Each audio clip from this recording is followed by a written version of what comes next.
ouvir. Obrigado pela presença. A todos, eu quero muito agradecer o convite de estar aqui, né? Acho super importante estar debatendo em conjunto segurança e economia, professor, e sobretudo estar debatendo para quem vai tomar conta desse país muito em breve. Eu tenho, depois do episódio de ontem, de quarta-feira, eu fiquei com uma sensação que a gente tem pouco tempo, né? E que talvez a minha geração, eu tenho 58 anos, desses 58 anos, 33 anos na Polícia Civil, eu costumo dizer que eu cresci e envelheci na Polícia Civil, eu fico com uma sensação que não dá tempo para a minha geração, mas que com certeza dará tempo para a geração de vocês. E pensando um pouco do lugar de onde eu venho, que é a Polícia Civil, o microfone está ligado? Pensando um pouco do lugar onde eu venho, que é a Polícia Civil, eu chego na Polícia Civil em 1983. Com certeza tem gente aqui que ainda não era nascido quando eu chego na Polícia Civil. Naquele momento, o Brasil passava por um processo de redemocratização. E nós vivenciamos em alguns estados, e foi assim no Rio de Janeiro, foi assim em São Paulo, Minas Gerais, Alagoas, que a eleição do governador, essa eleição teve como escolha alguns candidatos que tinham participado do processo de enfrentamento da ditadura e tinham retornado através do processo da anistia. Então nós estamos em 1983, nós estamos num país onde a Constituição não era a Constituição cidadã, a Constituição cidadã ela chega em 1988 e o Estatuto da Criança e do Adolescente chega em 1990. Então, naquele momento, nós tínhamos a antiga Constituição e nós tínhamos um estatuto, uma lei de menores entendida como menorista. E o que aconteceu em 1983? O governador eleito faz uma opção. A opção que ele faz é por investir em educação. E aí se repetia uma frase do professor Anísio Teixeira que dizia assim: a educação é a vacina contra a violência. E a gente aprende, com certeza vocês vão saber disso melhor do que eu, que a importância da política pública está na razão direta da rubrica orçamentária que eu destino para essa política pública. Então a escolha da política pública foi a educação. Apesar de todo o investimento no denominado Programa de Educação em Tempo Integral, né? Apesar de toda o empenho para se lembrar, vamos construir escolas para não construir presídios, passados 4 anos, o povo do estado do Rio de Janeiro não elegeu o candidato deste governador. O povo do estado do Rio de Janeiro não se deu por satisfeito com o investimento da educação. E o candidato eleito disse assim: vou acabar com a violência em 6 meses. E qual foi a primeira ação que ele fez? Passados 6 meses, botar a culpa lá no carinha que organizou o programa de governo, porque ele não era bem isso que ele queria dizer. E a sua primeira ação efetiva foi construir presídios. Passados 4 anos, a violência não acabou nos 6 meses, os índices de violência aumentaram comparados com o governo anterior, novas eleições, quem é eleito? O mesmo governador que tinha investido na questão da educação. Só que quando ele chega, o sistema do Centro Integrado de Educação em Tempo Integral, Educação Pública, já estava destruído. E a gente viveu uma situação muito peculiar na cidade do Rio de Janeiro. Ele chega em 91 e em 92 nós temos a Rio 92, a primeira conferência mundial que ia tratar de meio ambiente. E como essa conferência era internacional, o governo federal diz assim: olha, quem coordena esta conferência, que se dará na cidade do Rio de Janeiro, serão, melhor dizendo, as forças federais. Então, a Polícia Civil e a Polícia Militar, que são polícias de natureza estadual, elas não tinham nem o comando, nem o planejamento. E quem gosta de ler jornal como eu, vai se lembrar de uma imagem que foi um tanque, né? Um tanque com seu canhão voltado para a comunidade da Rocinha. Então a primeira ação, né, de contenção foi exatamente pulverizar a cidade do Rio de Janeiro com um policiamento ostensivo, e aí nós temos essa imagem do tanque com seu canhão voltado para a comunidade da Rocinha.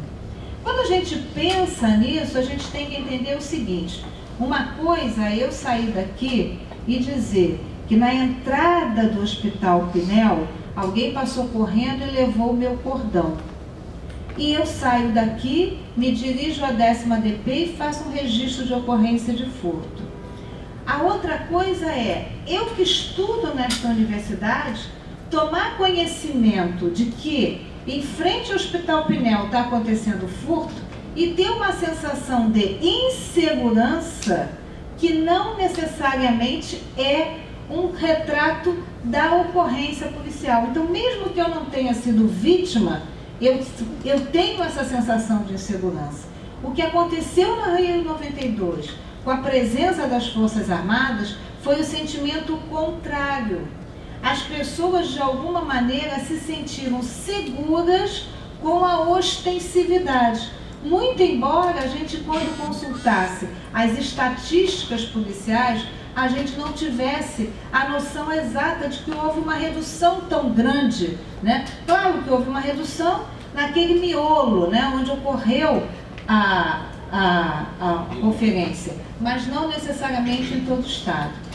Passado, chega o ano de 93, 94, novas eleições, e aí o candidato que foi, os dois candidatos que foram para o segundo turno, disseram assim: olha, qualquer que seja o resultado, o meu secretário será um general do Exército. Ou para a direita ou para a esquerda, a gente não tinha aí uma presença tão expressiva da esquerda, mas ou para a direita ou para a esquerda, o escolhido seria um general do Exército. E assim foi. O escolhido foi o general que comandou a Rio 92. No primeiro momento, no segundo momento, uma figura controvertida, que é o general Cerqueira, cujo chefe de polícia era um homem de esquerda, que era o delegado Hélio Luz. Naquele momento, né, o crime, ele começa a se movimentar. Ele se movimenta no território e ele se movimenta no tipo penal. Então, se eu vou botar uma viatura parada nas proximidades do Hospital Pinel, quem praticava furto ali, em tese, vai escolher outro lugar. Então, a mancha criminal, ela se movimentou no território. E se eu estou coibindo, por exemplo, o rouba-banco, alguém vai deixar de fazer rouba-banco e fazer rouba-carga, como hoje acontece. Um braço do tráfico de drogas está no rouba-carga, porque roubar a carga é mais fácil do que manter a estrutura de cautela do tráfico de drogas. Então, o que a gente começou a perceber? Se movimentou, surgem os sequestros, o delegado Hélio Luz se notabilizou por algumas frases: Ipanema brilha, né? O sequestro é uma contenção, como é que ele falou? Não foi contenção, é uma adaptação da situação econômica. E mais uma vez terminamos aqueles 4 anos e tivemos novas eleições, e para o plano de governo o que ganhava destaque era a questão da segurança. Se a gente fosse fazer uma leitura até 2018, a gente vai ver que a gente teve a proposta de nova polícia, a gente teve a proposta de um centro integrado de comando e controle, a gente teve a proposta de um sistema integrado de metas, a gente teve essa proposta que merece uma análise, que é a unidade de polícia pacificadora, né? Que foi colocada basicamente na cidade do Rio de Janeiro. E qual era a diferença do tema unidade de polícia pacificadora? Porque se alguém faz uma ação num determinado local, a polícia vai entrar, vai prender, né? Vai apreender drogas, apreender armas e vai se retirar. E aquelas pessoas vão continuar sob o domínio do tráfico. E cada vez que não sobe a ambulância, ou cada vez que a escola não abre, a gente tem que discutir aqui a soberania do Estado brasileiro. Então, na verdade, o que aconteceu com a unidade de polícia pacificadora? Hoje, a gente questiona, né, se houve efetividade da ocupação dessas comunidades e qual é o que a gente pode dizer. E há quem, não sei se aqui tem alguém que mora na Baixada Fluminense ou no interior, mas uma grande questão da Baixada Fluminense foi que, com a instalação das unidades de polícia pacificadora apenas na cidade do Rio de Janeiro, apenas em Mangueirinha, no município de Duque de Caxias, houve sim uma movimentação dessas quadrilhas e, por via de consequência, uma migração dessas quadrilhas, sobretudo para a Baixada Fluminense. Por que eu estou contando ainda que de forma breve essa história? Para dizer algumas coisas. Primeiro, para dizer que segurança pública é tema de debate de eleição há pelo menos 30 anos.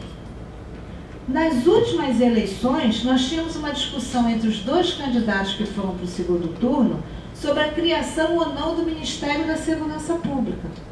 Diante da decisão da intervenção, o que fez o presidente? Ele vai e cria o Ministério da Segurança Pública, que não tem prédio, não tem investimento, não tem programa, tanto é que o ministro da Segurança Pública já disse que vai se articular com as empresas privadas para buscar investimento para programas na área da segurança pública. Então, por que eu quero dizer isso? Eu quero dizer que, na verdade, a gente tem que entender que segurança pública ela tem que ser tratada como um programa de Estado e não um programa de governo. E, ao mesmo tempo que eu tenho na área da educação uma rubrica obrigatória de investimento, na área da saúde, uma rubrica obrigatória de investimento. Tanto é verdade que tramita aí no Tribunal de Justiça uma ação contra o governador porque não investiu o que era obrigatório investir na área da saúde. Na segurança, isso não existe. Então, só haverá investimentos se assim entender o governador do Estado. Porque a questão da segurança pública, ela é comandada pelo governo estadual, que vai ter uma polícia militar que é ostensiva para evitar a prática do crime e uma polícia civil que é judiciária, que é investigativa, que tem o dever de esclarecer o fato indicando o autor e as circunstâncias em que aconteceu aquele fato. E a gente tem a Polícia Federal, mas a Polícia Federal ela atua num determinado limite de crimes. Ela atua no contrabando de armas, no tráfico de drogas e no crime do colarinho branco. Então, no nosso dia a dia, que é do furto do cordão, do furto do celular, do roubo do veículo, da mulher que foi agredida pelo seu companheiro, quem vai tratar disso é a Polícia Militar tentando evitar o crime e a Polícia Civil na investigação. O que a gente percebe hoje? Hoje eu quero dizer que o Rio de Janeiro vive um momento nefasto na sua história. Seja pela história do Estado, e me permitam dizer, pela história da cidade do Rio de Janeiro, que é nada mais, nada menos do que 80% da população, 80% talvez muito, mas 70% da população do Estado está na cidade do Rio de Janeiro. E nunca a gente viveu um momento tão difícil, né, na perda de direitos, né, e acho que a gente vive isso e olha isso todos os dias. Eu fiz uma postagem em relação à morte de Marielle, que era uma pessoa com quem eu convivi, embora nós não militássemos no mesmo partido.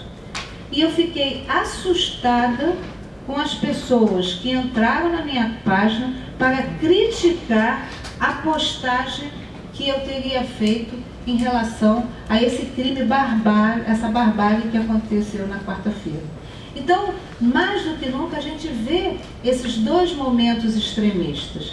E no tocante da segurança pública, o que a gente está vivenciando? Nós vínhamos numa grave crise financeira e o Bruno vai falar isso aqui muitíssimo bem com vocês. Como se não bastasse a grave crise financeira, que faz com que hoje o Estado do Rio de Janeiro perca 9 bilhões com isenção fiscal, e aí a gente vai se lembrar da joalheria, da cervejaria, e tem uma enorme discussão para tratar em outro momento, né? A gente também não consegue, essa cidade, que é uma cidade com presença de servidor público, né? Que teria que ter um centro de inovação tecnológica, que tem uma agricultura acanhada, que tem aquilo que o Bruno vai falar, né, da indústria oca. Essa cidade vive com servidor público.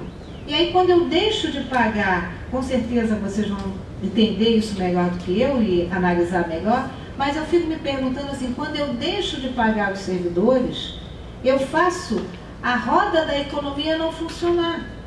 Então eu puxo cada vez mais para baixo essa crise financeira. E o governo do Estado só teve um norte para enfrentar a crise financeira. Ele não cobrou a dívida ativa. Ele não reviu a questão das isenções fiscais. Ele não reduziu o seu custo. Tanto é verdade que as senhorinhas, sem receber a sua aposentadoria ou, né, a sua pensão, e o governo abriu uma licitação de 7 milhões para uso de avião. Porque o governador não pode pegar avião de carreira. Ele tem que ter um avião à sua disposição para a hora que ele quiser ir lá conversar com o presidente da República, ele tem. Então, mostra o quê? Que o governo só escolheu um norte, que foi sacrificar os servidores do Estado do Rio de Janeiro. Vamos discutir uma nova administração, vamos discutir modernização, né? Vamos discutir tudo, mas tem que ter um outro viés que não seja o viés apenas de vender uma empresa que, diga-se de passagem, era uma empresa que produzia lucro, era a única empresa lucrativa, já vou concluir, e a gente tinha um empréstimo de 2 bilhões e 900 que vai pagar 4 bilhões e 500. Então, qualquer que seja o governo que assuma o Estado do Rio de Janeiro, na melhor das hipóteses, vai ter que pedir a moratória dessa dívida. Nós recebemos agora, professor, nessa semana, 3 pedidos de empréstimo. 200 milhões para a modernização da fazenda. 250 milhões para um programa de demissão voluntária das empresas públicas que nós não sabemos quais são as empresas e qual o tamanho desse programa. Então eu pego o empréstimo primeiro para depois fazer o programa de demissão. E um terceiro empréstimo que é de 3 bilhões e 50 mil reais para pagamento de fornecedor, o que eles chamam de leilão reverso. Ou seja, aquele que abater mais o preço da dívida do Estado vai ser pago em primeiro lugar. E aí eu pergunto assim, nós temos hoje uma receita corrente líquida de 56 bilhões, 58 bilhões, né? E hoje a receita corrente líquida já está comprometida em 232%. Vai bater mais de 130 bilhões que nós temos de dívida. Vocês são melhores em conta, então vocês vão entender. Então a gente está dizendo que a gente vai pedir um empréstimo quando o Estado, né, o Estado já está afogado em dívidas e não fez nenhum mecanismo, né, para tentar sair dessa grave crise financeira. E aí o que começa a acontecer? Ao lado dessa grave crise financeira, nós temos instalado uma grave crise na segurança pública. E aí, se alguém morrer e não tiver sido identificado, o seu corpo for identificado, e precisar de um exame de DNA, ou melhor, se uma mulher for violentada e uma determinada pessoa for presa, né? E aí a gente tiver lá a presença de um esperma para poder identificar uma autoria, nós não temos dinheiro para comprar reagente de DNA. Nós não temos papel. Nós não temos papel higiênico. Nós não temos toner. A Polícia Civil fez uma grande mobilização com a sociedade civil, né? Os amigos da polícia, para poder ganhar papel A4, papel higiênico e tônia. 50% das viaturas da Polícia Militar estão baixadas por falta de conserto. E nesse contexto, que para mim há um fato que para mim foi o ápice da crise, que foi o ocorrido na comunidade da Rocinha, que eu não consigo entender. Ali dentro tem uma unidade de polícia pacificadora, e 20, 30 homens se deslocarem pela cidade do Rio de Janeiro e ninguém vê. E tem uma informação que não chegou até o final, e a informação que os denominados canais de inteligência, né? Então não ter chegado essa informação de que havia uma mobilização para o enfrentamento de duas quadrilhas, sendo certo que um dos donos lá da quadrilha está preso fora do estado do Rio de Janeiro. Aí a gente vai para outro debate sobre o sistema penitenciário. Então, essa crise chega a um ponto, né, e culmina com o carnaval, e não tenha dúvida que na Baixada Fluminense deve ter tido coisas muito piores do que aconteceu em Ipanema. Eu não tenho dúvida disso, mas ganhou visibilidade. E aí o governador me diz que eles não estavam preparados para o carnaval. Gente, desde que o mundo é mundo, a cidade do Rio de Janeiro faz 2 eventos. O carnaval e o Réveillon. Botar a culpa no bloco, é isso? Então a gente tem que criticar aqueles que foram para a rua, apesar da dificuldade financeira, apesar da insegurança, e que geram, né, fazem a nossa economia funcionar. A gente viu aí os dados favoráveis dos empregos temporários na época do carnaval, né? Sobretudo na prestação de serviço. E a gente tem que entender que 1/3 da juventude entra para o emprego através da prestação de serviço, do comércio. Então a gente tem que fomentar esses agentes da economia. E aí o governador vai ao presidente e pede a intervenção. Já concluindo, né, ele pede a intervenção, e com certeza eu vou deixar para o Everton falar um pouco mais detalhado sobre a intervenção, mas a gente tem que entender que a gente está no Estado Democrático de Direito. E que a intervenção, ainda que conduzida por uma força militar, ela é civil. E ela tem que obedecer ao artigo 5º da Constituição Federal. Portanto, a casa é asilo inviolável do cidadão.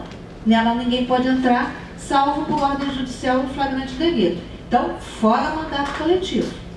Tá? Agora, a gente também tem que dizer que em 2002, o E foi preso porque tinha matado o Tim Lopes através de um mandato coletivo. E ninguém também... Em 2002, Elias Maluco, obrigada. O Elias Maluco, e em 2002 ninguém reclamou, né? Aí a gente tem que perguntar por que ninguém reclamou. Então, nesse sentido, eu acho que a intervenção, ela surge, né, para tentar conter a violência. Será um equívoco nosso imaginar que a violência é da natureza do homem. A criminalidade é um fato social a ser estudado. Então, portanto, o que nós vamos, se exitosamente conseguir com a intervenção, é a contenção. E aí eu quero deixar algumas perguntas no ar. Primeiro, se aqui tivesse um partido de oposição à intervenção, seria só na segurança pública? A única coisa boa que a intervenção fez, ou a melhor que a intervenção fez, foi a questão da reforma da Previdência. Mas quem leu o jornal ontem já viu que o presidente está dizendo que talvez, se tudo estiver bem, ele põe a reforma da Previdência para votar setembro ou outubro. E a intervenção, ela tem data certa para acabar, 31 de dezembro de 2018. Então, quem for eleito vai ter que responder 2 perguntas. O que vai fazer para enfrentar a grave crise econômica e o que vai fazer para enfrentar, o que vai fazer com a intervenção? Vai pedir a manutenção da intervenção ou vai atuar com as suas forças? A verba federal, semana que vem faz um mês. A verba federal, tão aclamada, ainda não chegou. A verba federal não paga salários. E o 13º do servidor está atrasado. Então, a gente tem que ter muita clareza, né, qual é a capacidade efetiva que a intervenção vai ter. Eu não defendo a tese que a economia, ela gera a criminalidade. Tá? Eu não defendo essa tese. Eu conheci, em 30 anos de polícia, em 33 eu passei 20 anos dentro de delegacia. Então, se não me cortar, eu viro uma contadora de casos. E segundo, a gente conhece as mazelas da sociedade. Quando a gente recebe a mãe desesperada atrás do seu filho, quando a gente tem que dizer para uma mãe que seu filho foi vítima de um acidente grave, ou que seu filho está preso, né? Então, eu acho que é um equívoco a gente apenas sedimentar a questão econômica no impacto que ela tem na questão da segurança. Porque eu acho que existem pessoas que vão ter outras opções que não sejam o mundo do crime, mesmo não tendo uma condição favorável. E quem quiser olhar as estatísticas policiais, por favor, saiba que cada vez mais os filhos da classe média são autores de delitos. Então, vamos acabar primeiro, no meu modo de ver, com essa coisa, esse equívoco. Agora, é fato que hoje as ruas estão vazias. E eu não sei dizer se elas estão vazias porque a situação financeira das pessoas é muito séria, ou se elas estão vazias porque está todo mundo com medo de andar na rua.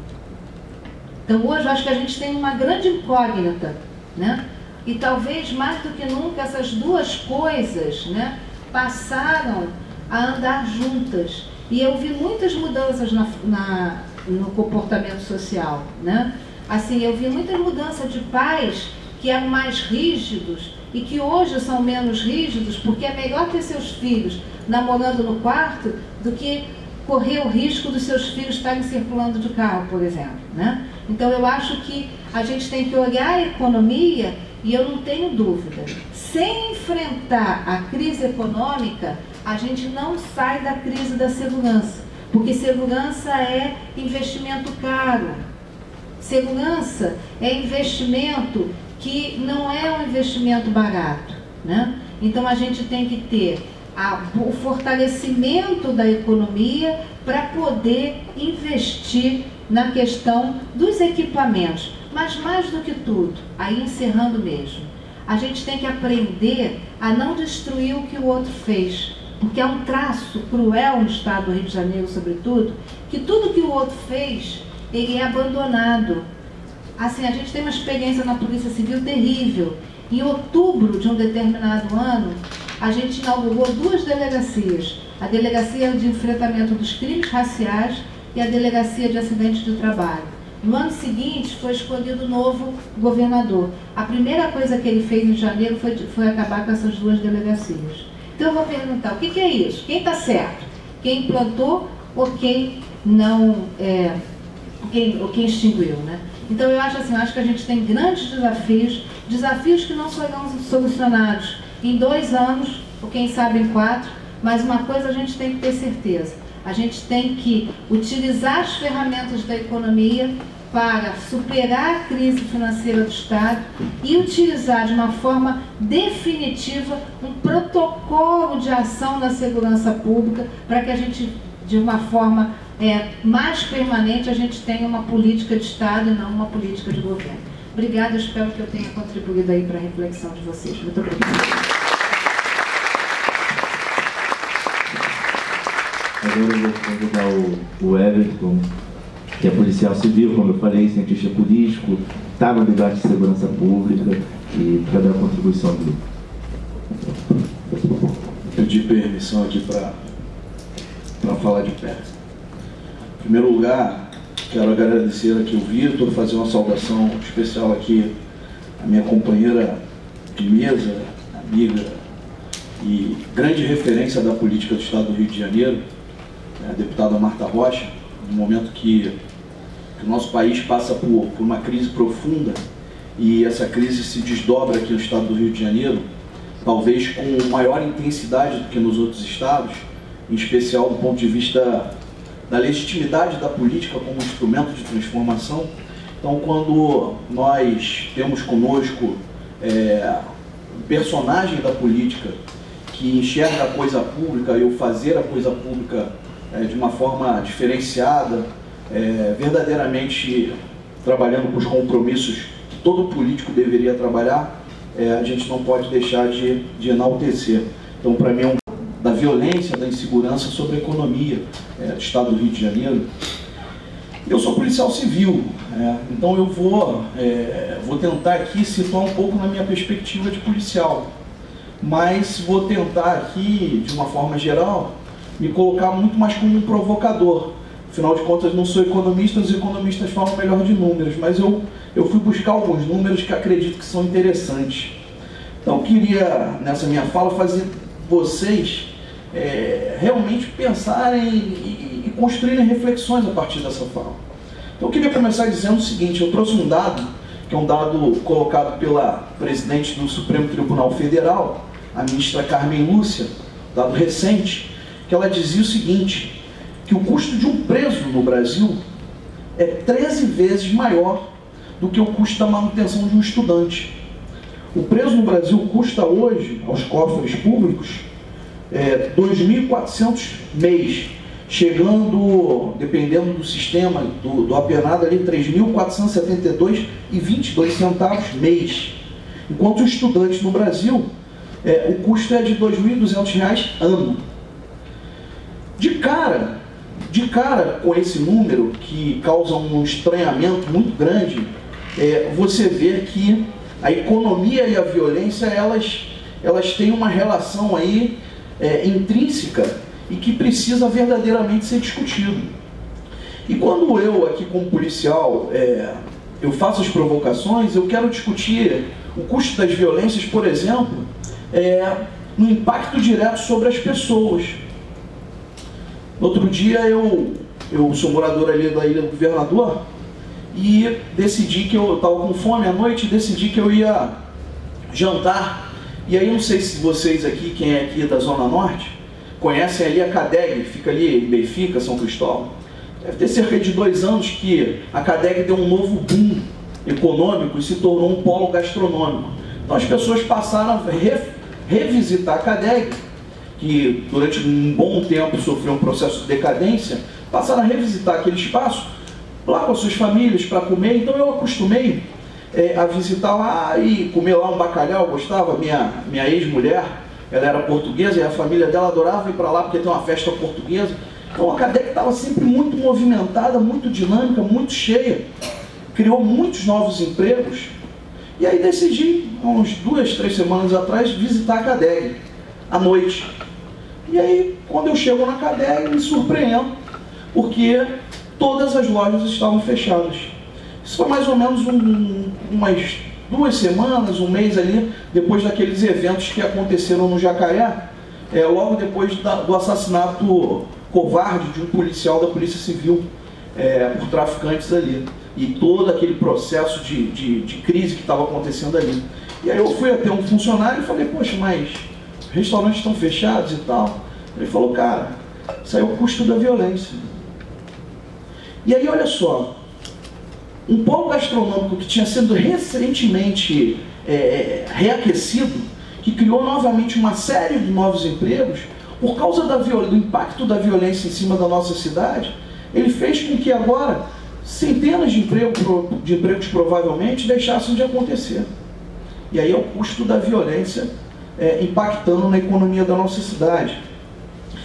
A violência, nós, de uma forma geral, vocês são economistas, acho que sabem disso melhor do que eu aí vão ser, ela tem custos objetivos e custos subjetivos.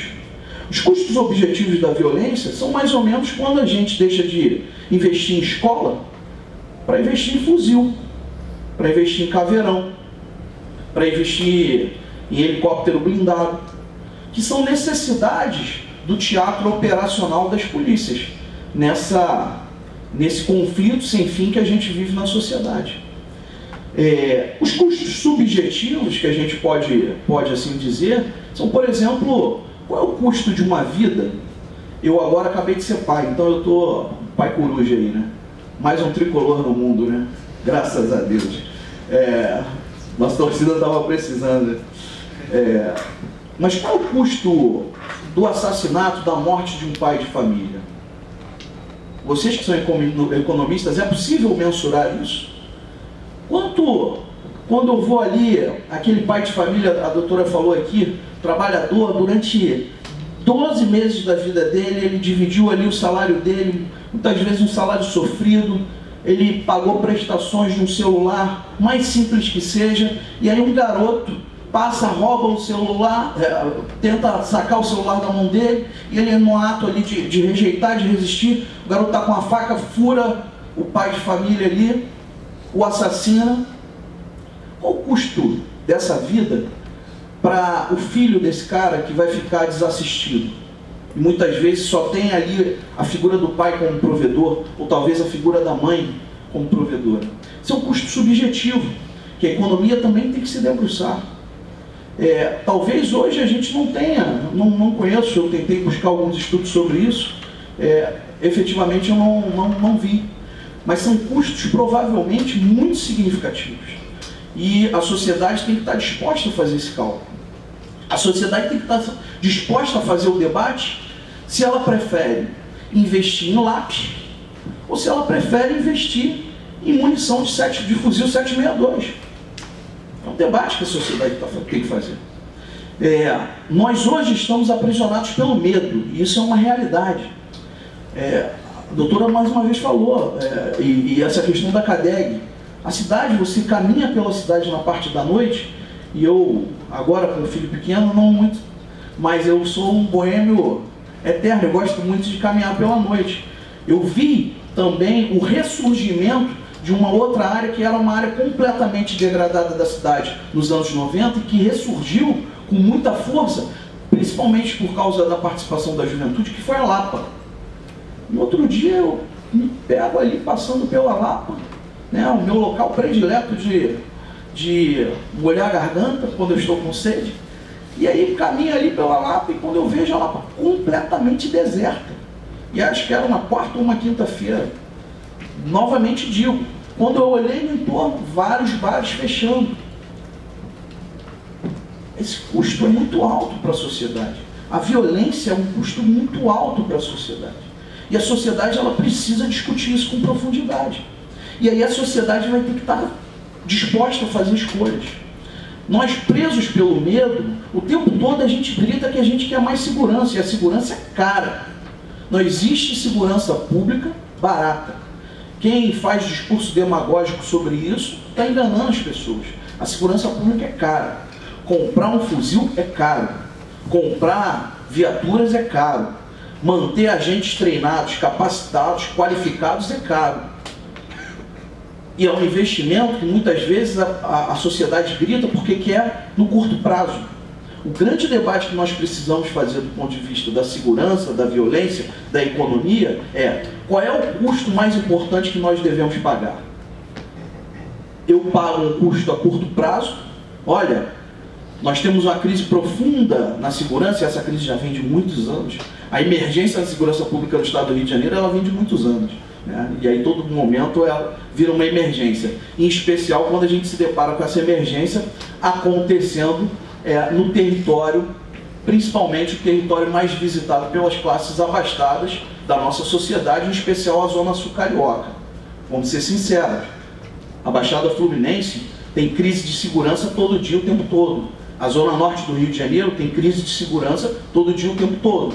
Mas quando essa crise chega na Rocinha e impede que a população da zona sul circule livremente, aí essa crise se torna uma emergência. E se você for fazer uma análise concreta e racional, você vai ver que essa emergência ela está colocada no nosso estado já faz muito tempo, distribuída por todo o nosso território.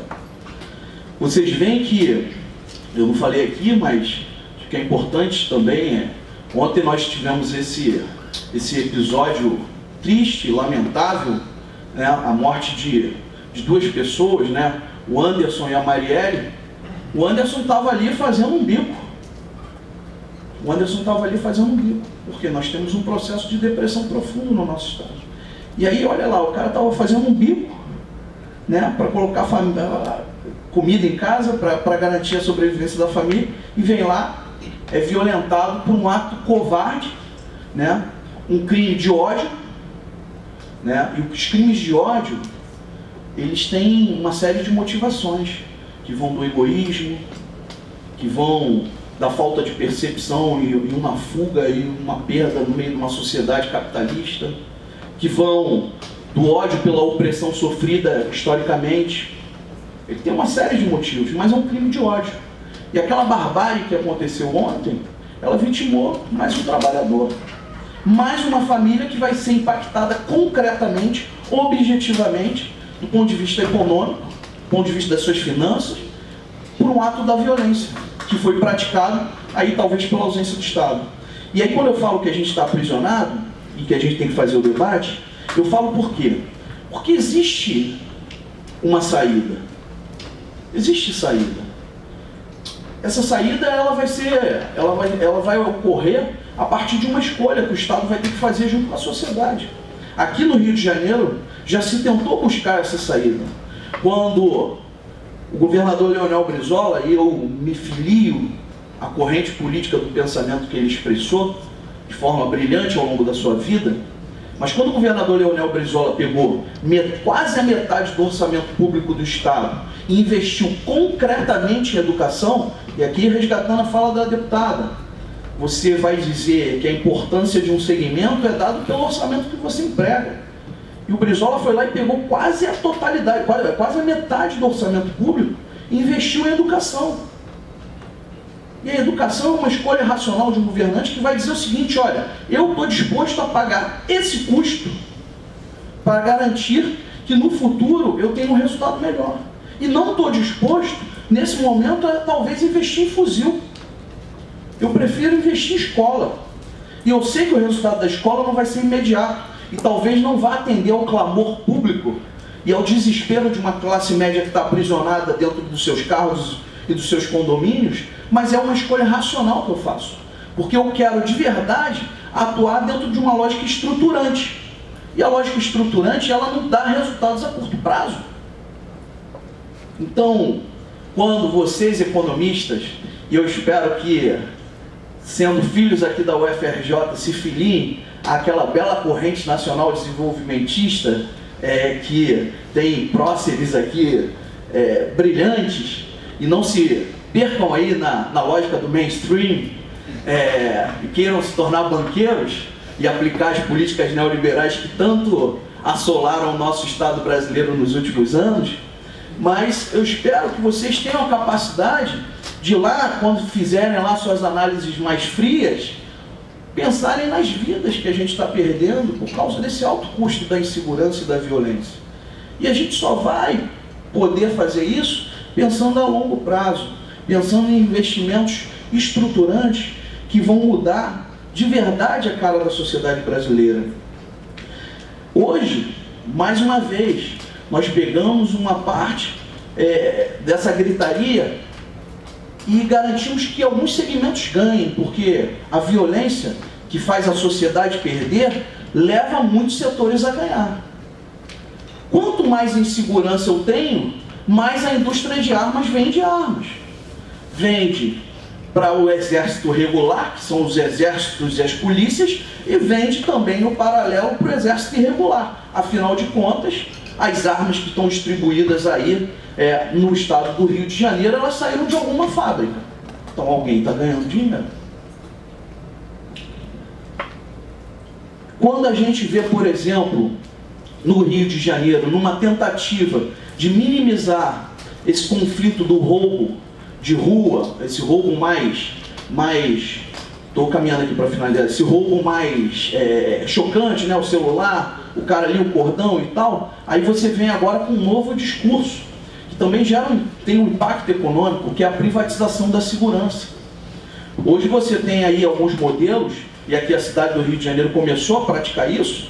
Você tem, por exemplo, a questão do Lapa Presente, do Centro Presente, do Lagoa Presente. E aí você garante segurança para quem? Para o comércio, para o capital. Será que eu vou colocar a equipe do Lapa Presente verdadeiramente onde tem que estar sendo policiado de uma forma igualitária no território, ou eu vou colocar ali na porta do comerciante, porque na porta do comerciante é o comerciante que está garantindo ali o financiamento para as polícias? Isso aí nada mais é, nós policiais aqui, a gente sabe que no passado, não muito distante, tinha a figura do... O pessoal falava do policial de rua, e olha só, eu falo isso com muito respeito. Eu tive um problema numa outra universidade, uma vez fui usar um exemplo de um policial, e aí tinha um policial, e ele, mesmo sendo policial, ele se sentiu ofendido. Eu estou falando isso dentro do ponto de vista bem abstrato, tá? Tinha um negócio do feixe. Então, a equipe da Polícia Militar que fazia o patrulhamento ostensivo, ela se deslocava para a porta do comerciante, da padaria, na hora que ele ia fazer o fechamento das contas. E aí o roubo acontecia lá e ele estava tomando conta de fazer segurança privada na porta da padaria. Então, esse modelo de segurança privada é um outro modelo que está se colocando. Nos Estados Unidos, por exemplo, hoje, você tem também um modelo do sistema prisional privatizado, né? E aí olha que negócio legal, se tornou muito interessante para um determinado grupo econômico que as pessoas sejam presas, e você tem uma ampliação do encarceramento nos Estados Unidos por conta disso, né? Aqui no Brasil existe o discurso hoje, recorrente, que se privatize o sistema penitenciário. E aí quero dar um dado para vocês. O Brasil hoje caminha, acho que já é hoje, o terceiro país do mundo que mais encarcera. A gente só perde para os Estados Unidos e para a China. Então essa história de que no Brasil ninguém é preso é mentira. No Brasil a gente tem um outro problema. Talvez o problema da impunidade no Brasil seja quem são os presos. Essa história de que ninguém é preso é mentira. A gente encarcera e encarcera muito. Principalmente encarcera pobres, encarcera jovens, encarcera as pessoas que têm menores níveis educacionais. Eu vi uma pesquisa, fiquei alarmado com isso. Quanto menor o nível educacional, se não me engano, uma pessoa com ensino fundamental ela tem 14 vezes mais chances de ser encarcerada. Então, mais uma vez, eu volto a dizer, nós podemos minimizar esse custo para a economia com a questão da violência, com a questão da segurança. Ao meu ver, isso funcionaria fazendo uma análise e uma escolha racional e fazendo o investimento na questão da educação. Eu prefiro, mais uma vez, investir em escola do que investir em presídio. Aliás, o professor Darcy Ribeiro dizia isso. Precisamos construir escolas agora para que a gente não precise construir presídios no futuro. Para terminar, lembrando esse caso aí tão triste que vitimou a vereadora e o seu motorista lá, o Anderson, e a Marielle, nós precisamos, aqui com esse impacto da violência tão grande, nós precisamos construir uma cultura de paz. Eu tive uma oportunidade na vida, eu fui visitar a Costa Rica num determinado momento, fui participar de um seminário que discutia a infiltração do crime organizado na máquina do Estado, na América Central. E aí lá eu me deparei com uma realidade, eles chamam lá de maras e pandilhas, que são as gangues, né, gangues de jovens e tal. E aí, olha a diferença de abordagem. Enquanto aqui, numa gritaria, a gente faz uma intervenção no estado que é o 11º estado na relação homicídio para cada 100 mil habitantes. O Rio de Janeiro é o 11º, né?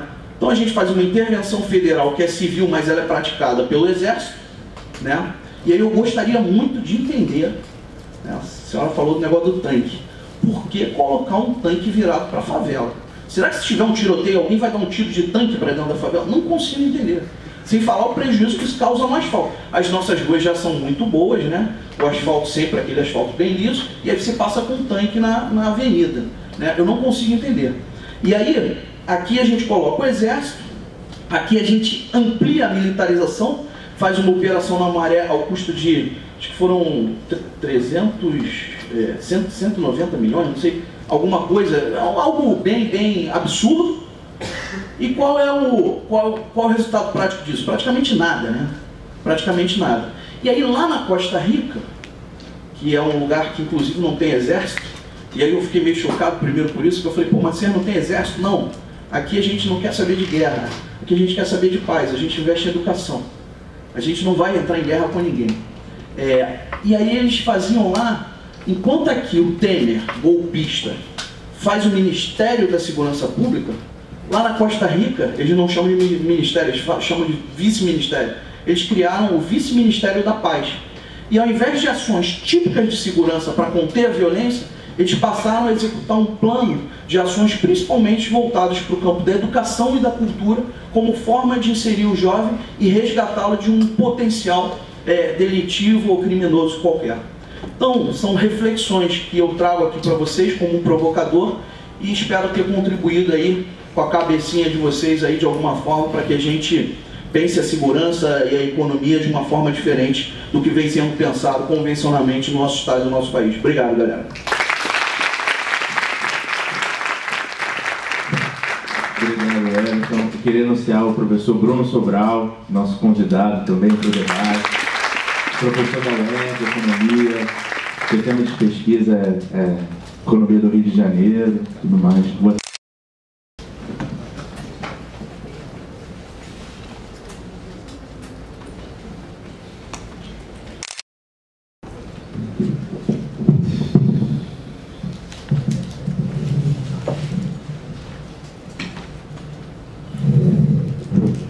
Peço desculpa pelo atraso, eu tinha falado para atrasar um pouco, mas o atraso ainda foi maior do que eu imaginei. Eu estou dentro da Barra da Tijuca, né? Então eu fiz comparecer. Mas enfim, só estou justificando isso porque eu infelizmente não pude assistir a fala da Marta, da deputada Marta, e do Everton eu peguei um pedaço, né? Então, enfim, eu não vou poder completar muitas falas deles no sentido de que eu não consegui articular nesse sentido. Mas, de qualquer maneira, só aqui me cronometrar aqui porque eu falo demais. De qualquer maneira, eu acho que eu posso trazer alguma contribuição para vocês, porque, enfim, ele já me apresentou, mas eu vi 24 horas por dia essa questão da economia fluminense, da crise do Rio de Janeiro. Estudo isso desde a minha graduação, né, como assistente de pesquisa aqui quando eu era ainda do Instituto de Economia, né, fazia a discussão ali de arranjos produtivos locais, aquela discussão que alguns de vocês talvez tenham envolvidos. E, enfim, depois fui fazendo doutorado na Unicamp, também dissertação de monografia e tese de doutorado em Rio de Janeiro, e agora estou de professor da UERJ e leciono a economia fluminense. Então, basicamente, de fato, eu vi 24 horas por dia isso, né? Quando houve a crise, né, que bate direto nas finanças do Estado, isso me bateu nas duas coisas, né? Como servidor da UERJ, tendo que ele contribuir dentro da questão e também como especialista. Eu não vejo a questão da segurança como algo, né, claro que eu não sou especialista em segurança, então minha contribuição não vai ser em medidas de segurança, mas minha contribuição é dizer o seguinte, né, primeiro, eu não vejo essa questão descolada da crise do Rio de Janeiro, da crise que a gente estava, né, ou seja, vivendo nesse histórico de problemas, nessa desestruturação do Estado do Rio de Janeiro. Né. Eu foco, inclusive, num aspecto que eu acho que, enfim, que há de se entender que todo o pacote, né, a forma de acordo com o governo federal para tentar ali vender, né, para a opinião pública como uma saída, uma solução, ou entre aspas, um socorro para o Rio de Janeiro, na verdade eu vejo como uma segunda fase, um segundo desdobramento desse processo, depois do famoso regime de recuperação fiscal, essa intervenção na segurança pública. Né? Então, eu acho que é importante a gente ter uma visão da narrativa completa, né? Ou seja, de olhar esse todo, para a gente entender particularmente as opções que se está se fazendo nesse momento, né? Que eu acho que é um consenso que não são as melhores opções, mas é importante entender que ela não é uma coisa isolada. Não é uma resposta isolada ao problema da segurança. Né? Antes disso, você tem o sucateamento das estruturas públicas, inclusive da pasta de segurança. Né? Não é só no meu caso, que é da educação, né, do ensino superior, mas inclusive da pasta de segurança. Né? Ou seja, problemas assim, salvo engano meu, né, que às vezes vocês podem detalhar melhor, mas colete de segurança com validade vencida, não ter gasolina para viatura, então umas coisas assim que, veja bem, a gente fala, tem que investir em inteligência, mas assim, tem um problema ali que às vezes a pessoa não vê, que é de custeio imediato.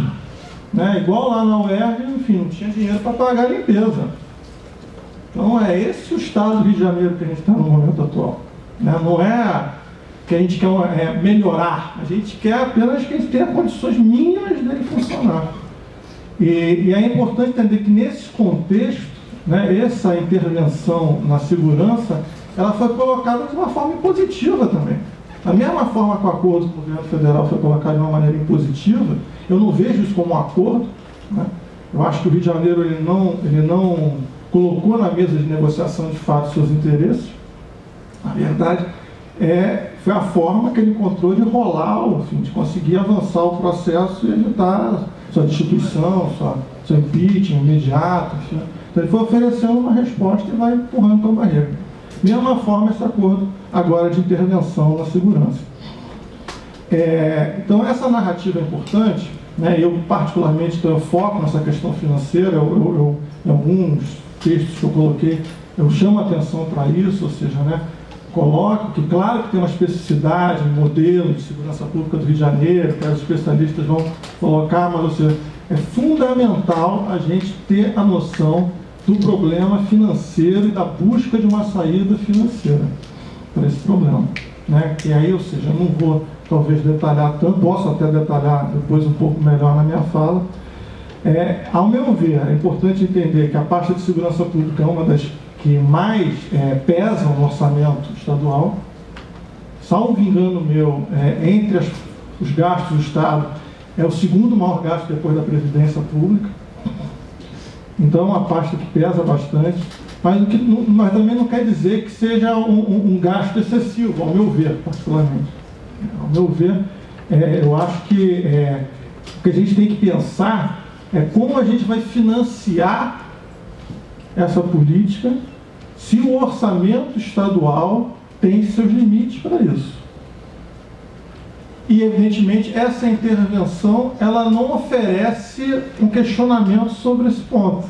Parece que é só, então, vir uma força se sobrepõe a esse problema, nega esse problema, em certa medida, e vai oferecer resposta quando você não está reestruturando a pasta, mas junto a você dar as condições financeiras para isso, né? Ficou claro ali, né, nos últimos anos, né, que houve, em certa medida, até uma priorização para a pasta, do ponto de vista de recursos. A gente não pode negar isso, né? Inclusive do ponto de vista de contratações, né? Então, houve entre os setores de Estado que houve maior ingresso, né, foi na pasta de segurança.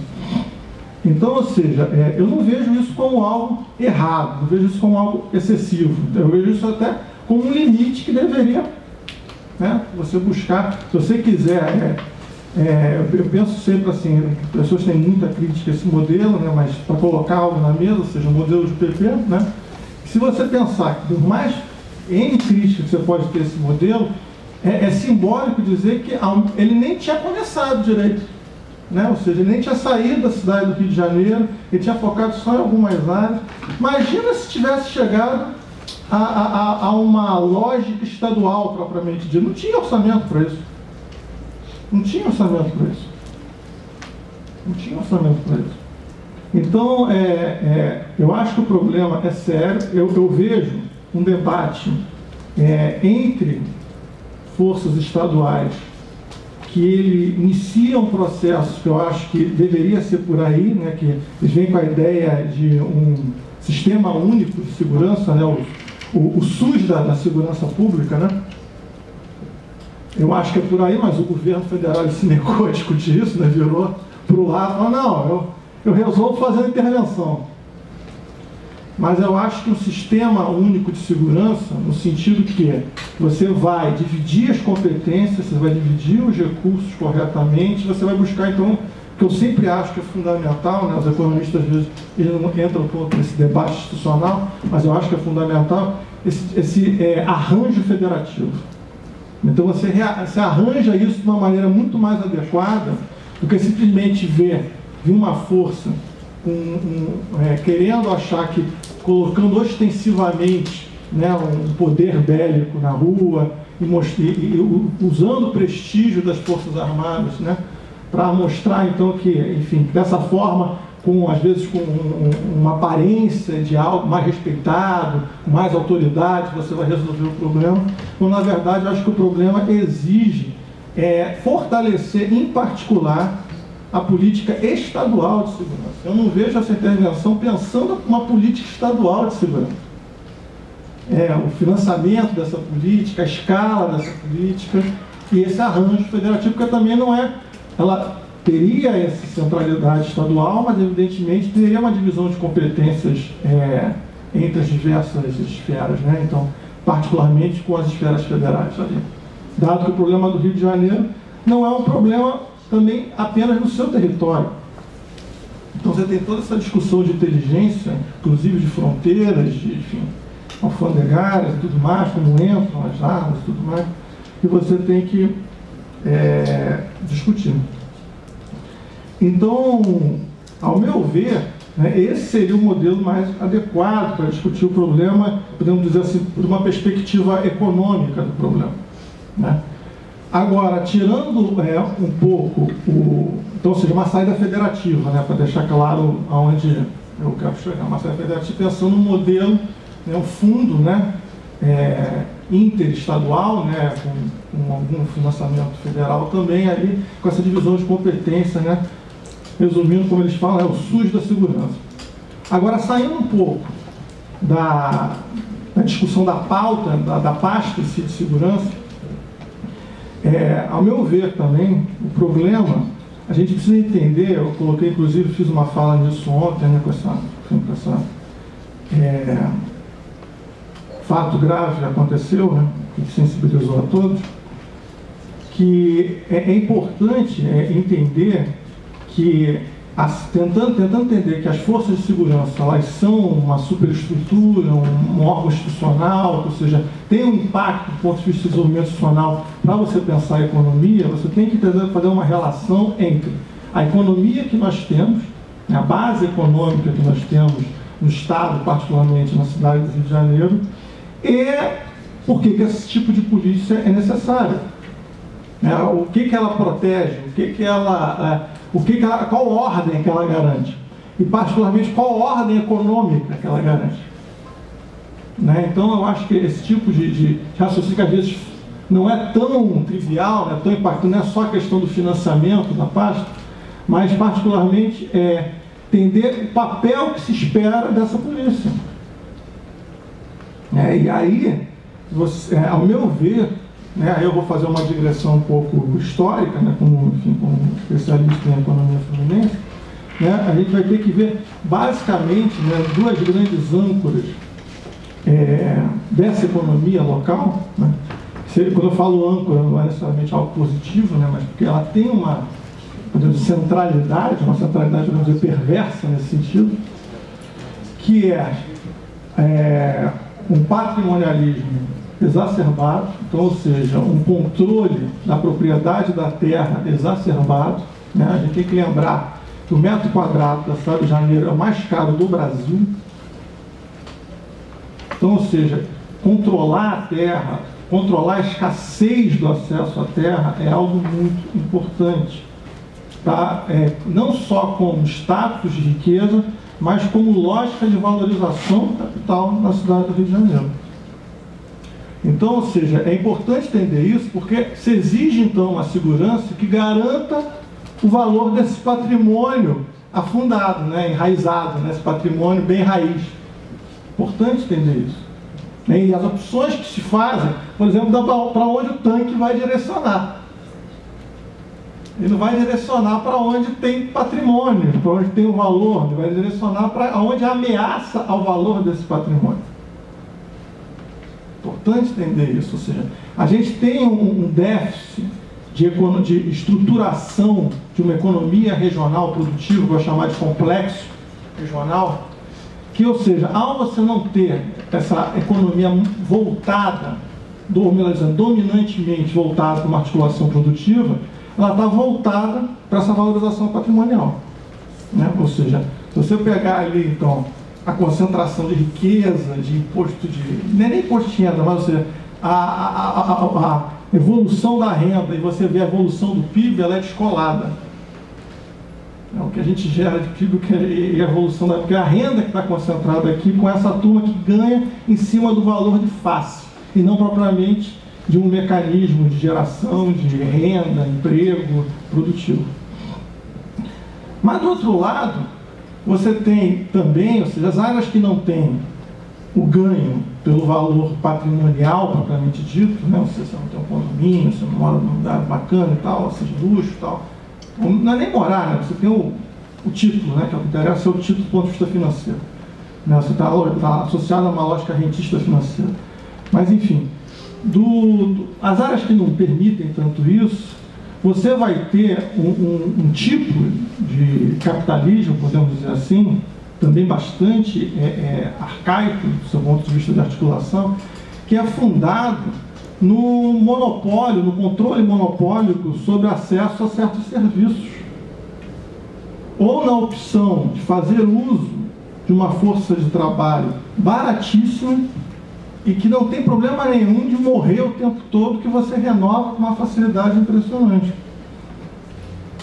Então, a economia do ilícito, que vai estar assediada em certas áreas da cidade, você tem que entender a lógica funcional que ela tem para esse tipo de estrutura econômica que a gente tem aqui, que não oferece, né, um processo de desenvolvimento num outro sentido. Né? Ou seja, você tem... Eu, inclusive, fiz essa digressão num texto recentemente, ou seja, se por mais de 300 anos, mas pelo menos ali 200 anos de evolução mais constante, você teve a economia carioca, né, mas ali pegando também parte da Baixada, fundada fundamentalmente numa economia escravista, né, o Rio de Janeiro foi o maior mercado de escravos do Brasil. Às vezes a gente fica estudando Casagrande e Senzala e pensa que o negócio é lá no Nordeste e tudo mais, né? Mas o principal mercado de escravos do Brasil foi o Rio de Janeiro. Né? O boom do mercado de escravos foi no século XIX, né?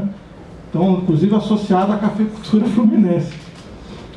E, então, ou seja, uma economia que viveu, né, desse sangue negro ali, de desgastar ele loucamente, né? Depois, enfim, essa turma, ela é excluída do processo de valorização, que vai assumir essa valorização patrimonial, porque é uma cidade que vai se modernizar, tornando a famosa cidade maravilhosa ao longo do início do século XX. E aí, enfim, a expansão urbana vai sempre ter esse caráter excludente, né? Desde lá da Reforma Pereira Passos, que tira, né, os pobres do centro e eles começam a subir os morros, né? Começam as favelizações. E essa turma, então, ela vai estar ali um bolsão de mão de obra disponível, né? O Marx chama esse exército industrial de reserva, né? Mas aqui não é nem industrial, né? Aqui é só uma turma de reserva, ali, um exército de reserva ali disponível, que vai fazer o serviço sujo. É como fez antes, né? Ou seja, o serviço sujo que era antes, era ser escravo, né? E não ganhar nada com isso, agora está ali disponível para um comércio que volta a ser, né, essencial. Eu falo que volta a ser porque o Rio, lá no século XVI, começou com um polo de tráfico de contrabando. Né? Era contrabando de prata, do Rio da Prata. Né? Então volta a ser um polo de contrabando e tráfico, só que agora é de um tráfico moderno, que é um tráfico de drogas. Né? E essas pessoas estão ali vendo... sendo colocadas como essa opção para vocês, essa opção para vocês, e ao mesmo tempo elas sendo expropriadas de todas as formas, porque você vai ter ali sobrepreço em tudo, né? Você vai ter que pagar arrego para a polícia, você vai ter que pagar algo por tráfico, você vai ter que pagar algo por... Então, para viver no lugar, você tem sobrepreço em tudo, né? E controle sobre a sua vida, né? Isso se aproxima até muito é uma lógica capitalista, mas é uma lógica de domínios ali que lembra até um pouco o feudalismo, né? Ou seja, é o domínio de um senhor sobre um território onde todos então são vassalos a ele e levam algum respeito, alguma autoridade. Então, você superar essa lógica de domínio concentrado do território sobre algumas pessoas que, por uma força extra-econômica, né, claro que se inserindo inclusive em franjas do poder, porque essas pessoas elegem, né, claro que não é o caso da deputada Marta Rocha, mas, ou seja, elegem vereadores, elegem deputados estaduais, né? Ou inclusive, associação dos prefeitos, enfim, em alguns momentos, né? E são um mecanismo ali muito, então, limitado, mas é o mecanismo que entende, que estrutura esse clientelismo urbano e essa dependência que essas pessoas têm de falar o seguinte, ó, não tem uma economia articulada com mercado de trabalho dinâmico para vocês. O que tem para vocês é buscar o privilégio se associando com alguém aonde você vai dever favor, e ao você dever favor para essa pessoa, você vai conseguir, então, ser alguém na vida, minimamente, né? Eu me lembro uma fala recente do Mano Brown, lá do Racionais MCs, que ele fala, eles não querem status, eles querem sobreviver, né? Status é uma palavra muito bonita, né? Na verdade, ou seja, você está dando para essa pessoa, né, uma oportunidade de se vestir melhor, ela ser reconhecida por um grupo, ela passar a se destacar ali naquela região. Então, ou seja, é muito grave isso, porque você vê que, ou seja, é uma inclusão que é importante falar. Ela está incluída inclusive no mercado capitalista. Ela está incluída num certo capitalismo. Não é um capitalismo idealizado, não é um capitalismo de empreendedores do ponto de sentido de que vai gerar algo que a gente vai se orgulhar. Mas é um empreendimento numa região que deixa ela muito passando a defender esses valores. Então, para superar isso, requer também uma abordagem econômica, né? Eu vejo que, se a gente não superasse, ou seja, e esse talvez seja a contribuição do economista nesse debate, se a gente não achar que o problema também não é só social, mas é um problema de você repensar as bases econômicas de uma economia metropolitana esgarçada, desarticulada, com tecidos produtivos que não tem ali, então, a opção de você ter um mercado de trabalho dinâmico. Lembrando que, nessa região aqui, cidade do Rio, Baixada, né, a figura da classe trabalhadora não é do operário, não é do cara de carteira assinada, nem muito menos, né? Então, você tem um mercado de trabalho horroroso. Então, ou seja, tem uma agenda econômica associada a esse processo muito importante, que não é só de como financiar a parte de segurança, mas propriamente de como você repensar essa base econômica para que essas atividades, que são vistas às vezes como a opção, na verdade você vai ter que tensionar elas. Porque, por exemplo, se eu quero ter uma estrutura produtiva, dinâmica, consistente, ter um metro quadrado mais caro do Brasil não é virtude, é custo. Então eu não vou querer isso, vou querer ter justamente um dos metros quadrados mais baratos para facilitar a implantação, o estabelecimento de... Ok. O que foi? Ah, tá bom. Tá bom. O estabelecimento de empresa, é verdade. E ao mesmo tempo, esse tipo de dinâmica de controle monopolizado sobre territórios ali, ele cria impactos também para você requalificar essas regiões dentro das cadeias produtivas. São regiões que você não consegue ali, né, que você consegue desenvolver economicamente elas. E não é simplesmente instalar só grandes empresas, inclusive reconhecer o potencial de uma série de atividades econômicas que tem essa região, mas tem uma organização econômica e empresarial muito desassistida pelo poder público. Né? Então tem toda uma economia da cultura, uma economia do vestuário, que poderia ser articulada, não visto apenas como pequenas e médias empresas, mas articuladas dentro de uma cadeia, inclusive para buscar valor de mercado, enfim, buscar exportação, esse tipo de coisa. E você não tem um olhar para isso. Você olha para regiões como problema, regiões como incomodam a cidade, que tem o patrimônio e a riqueza, e que num momento como esse, o Estado fala, não posso fazer nada, não tenho dinheiro, e ele aceita mais um, entre aspas, acordo com o governo federal, que na verdade não oferece o repensar sobre uma dessas questões. Então, ou seja, para finalizar, você não está nesse momento, e é o desafio, repensar a política estadual de segurança e como financiá-la federativamente, e como repensar esse processo de desenvolvimento econômico, pensando por viés de estruturar uma economia regional articulada, integrada, que valorize inclusive essas regiões de grande aglomeração popular, que tem um potencial econômico bastante importante, mas que não é visto ainda como valor de mercado. Não tem um valor econômico visível. Então, tem um poder público que tem que estruturar essas áreas, né? Eu vejo muito exemplo disso, e termino com isso, na própria economia do carnaval, que é vista como algo que quem ganha dinheiro com a economia do carnaval não é as comunidades, né? É muito mais a mídia, né? Muito mais a quem vende o show para a televisão, né? Então, o desafio ali de você estruturar essas áreas para que aquela economia também não seja algo que sirva apenas e o valor não fique na região. Então, é todo um desafio nesse sentido. Eu agradeço, então, a vocês aí, estou disposto a as perguntas. Obrigado.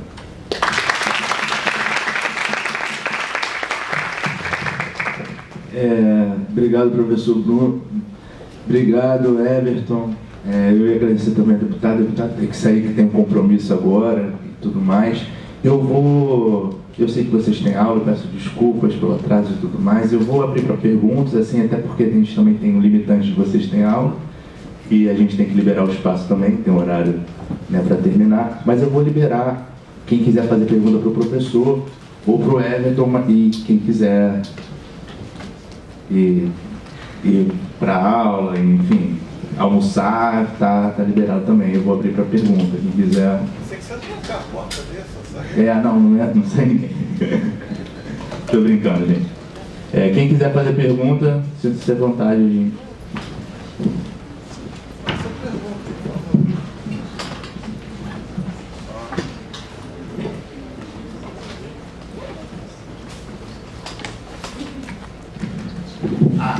Aproveita. Quer fazer pergunta? Então, vem aqui, que o microfone eu acho que tem. Fala daí mesmo.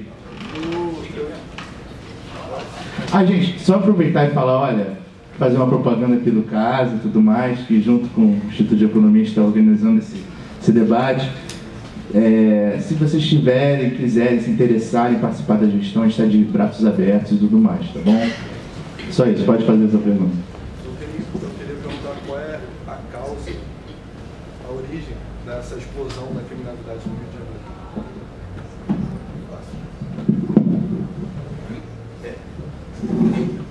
Rapaz, o Lênin dizia que problemas complexos exigem soluções complexas, né? Causa sempre.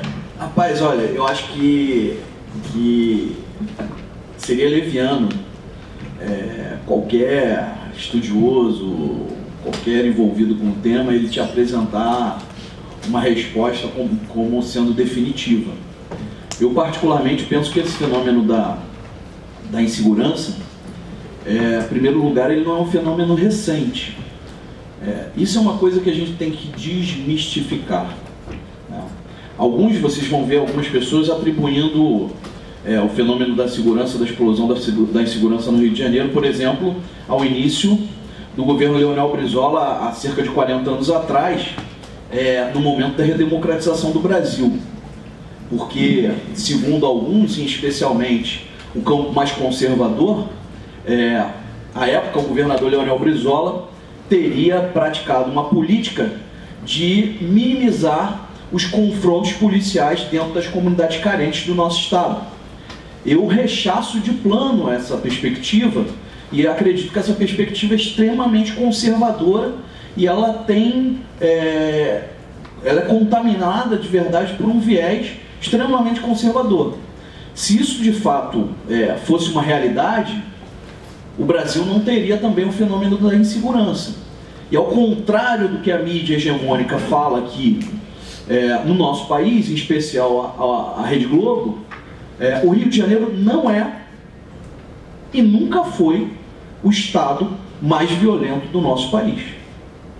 Nesse momento que nós temos uma intervenção federal no Rio de Janeiro, repito, talvez aquele que seja o índice mais marcante quando a gente analisa as estatísticas de insegurança e de violência, que é o homicídio, né, o homicídio doloso especialmente. Se você pegar os dados do Fórum Brasileiro de Segurança Pública, você vai ver que o estado do Rio de Janeiro hoje ocupa a 11ª posição na relação de um morto para cada 100 mil habitantes. Existem estados extremamente mais violentos do que o Rio de Janeiro, né? Então você tem uma gritaria e mesmo um projeto político que num determinado momento disputava a política regional aqui e que apresentava o Rio de Janeiro como um estado extremamente violento. Aliás, tem uma entrevista histórica do Brizola, vocês podem assistir no Jô Soares, onde ele fala de um momento que o Rio de Janeiro teve aqueles grandes arrastões. Talvez os mais jovens não recordem disso, mas eu recordo perfeitamente, porque eu devia estar ali pelos meus 13, 14 anos, anos 90, e eram grandes arrastões nas praias da Zona Sul durante o verão carioca. E de uma forma impressionante, para utilizar aqui a imagem de uma grande mãe de santo, eu esqueci, cartomante, que ficou muito famosa no Brasil, que era a tal da Mãe de Ná, e de uma forma impressionante as câmeras da Globo estavam todas colocadas exatamente nos pontos que tinham arrastão. Então naquele dia, a Globo, por uma iluminação qualquer, ela sabia exatamente os locais onde iam acontecer os arrastões, né? Então assim, a explosão da insegurança, ou a insegurança no estado do Rio de Janeiro, ela tem fatores nas equipes de operações especiais, que entrava todos os dias nas favelas do Rio de Janeiro. Tem uma área do Rio de Janeiro que eu conheço melhor do que a minha casa, que é aquela área ali de Bom Sucesso, Ramos, Complexo do Alemão, 68 favelas, que eu visitava mais do que eu visitava a minha mãe, com uma equipe de 8 policiais armados, eu com um fuzil, 6 carregadores, 2 granadas, 2 pistolas, 6 carregadores de pistola, com mais 8, 7 junto comigo. E aí eu visitava a favela do Mandela 2, talvez vocês não conheçam, que é, para mim, a favela da favela. E o que é a favela da favela? A favela da favela é a favela que não tem barraco de tijolo, é a favela que o barraco é de saco plástico, de papelão, de lata de óleo, que você não vê o chão, de tanto esgoto que derrama naquele local, que você vê uma série de crianças em situação de vulnerabilidade, porque os pais precisam sair para trabalhar e as crianças não têm creche para ficar. E o Rio de Janeiro ainda tem um déficit de número de vagas em creche absurdo. E aí naquela favela ali, a única face do Estado brasileiro que comparecia cotidianamente era a minha equipe para matar e para morrer. E aí, quando você pergunta para mim quais são as origens históricas da insegurança, no meu humilde modo de ver, talvez seja a injustiça que o Estado brasileiro faz com as suas populações mais pobres. Até 1840, salvo engano, se eu estiver errado, no Brasil ninguém era dono de terra, não é verdade? A terra era de todos. E de um dia para a noite, no passe de mágica, você cria a lei de terras. E aqueles que tinham terra passam a ser excluídos. E as terras passam imediatamente para a mão dos grandes capitalistas latifundiários rurais, que vão produzir, não para o Brasil, né, para o mercado interno, eles vão produzir para exportar. Soja para o gado, soja para isso, para aquilo, para ser ração no exterior. Então, o projeto nacional que foi interrompido por golpe militar de 64 no Brasil, talvez seja um dos grandes fatores da violência mais recente. Porque os índices de violência até então, né, pelo menos essa violência que nos choca mais aí, do tráfico e tal, não aconteciam tanto. Mas quando você tem uma ruptura com um projeto nacional que vinha dando certo, vocês vão ser economistas, estudem. Não estudem só a escola de Chicago, não, galera.